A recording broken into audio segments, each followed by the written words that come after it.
MMA Business Entreprise. Je suis à Angers avec Hélène, une agente immobilière qui a pris une décision. Oui, cette année pour mon entreprise, c'est décidé, c'est MMA. Ah oui, on peut savoir pourquoi? Parce que comme moi, mon agent MMA d'Angers est sur le terrain et il est venu expertiser les besoins de mon entreprise pour adapter au plus juste mon contrat d'assurance. C'est décidé, c'est MMA.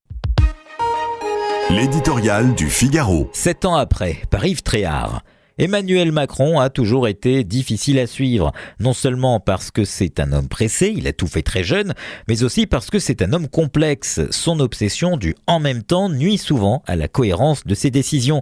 Ce sont pourtant des traits de caractère qui ont pu faire son succès quand a soufflé le grand vent de dégagisme qui l'a poussé vers l'Élysée en 2017. Beaucoup de Français se sont dit « va pour un nouveau visage et de nouveaux usages ». Depuis, le pays est allé de crise en crise, de gilets jaunes en grand débat, de coronavirus en quoi qu'il en coûte, d'une réforme des retraites systémique d'abord promue mais finalement abandonnée, à une autre paramétrique d'abord écartée mais finalement adoptée. Des paroles, des contradictions, quelques réalisations et c'est passé. La preuve, le président est repassé en 2022 pour un nouveau mandat.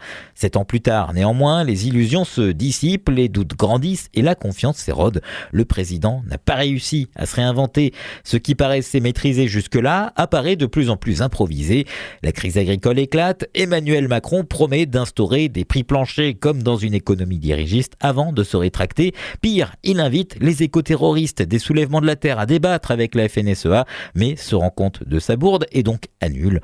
Dans un autre registre, il reproche à Elisabeth Borne, avant le remaniement, de faire du RN l'héritier du pétainisme avant d'exclure ce parti de l'arc républicain après le changement de gouvernement.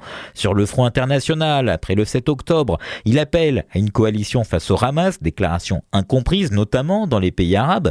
Dernièrement, ces déclarations sur l'éventuel envoi de troupes au sol en Ukraine ont provoqué un vif tollé. Les maladresses s'accumulent. Est-ce l'usure, la solitude ou au contraire l'ivresse du pouvoir? Le président donne parfois l'impression d'être en roue libre. Aurait-il perdu la grinta, ce petit plus qu'ont les footballeurs au-dessus du lot?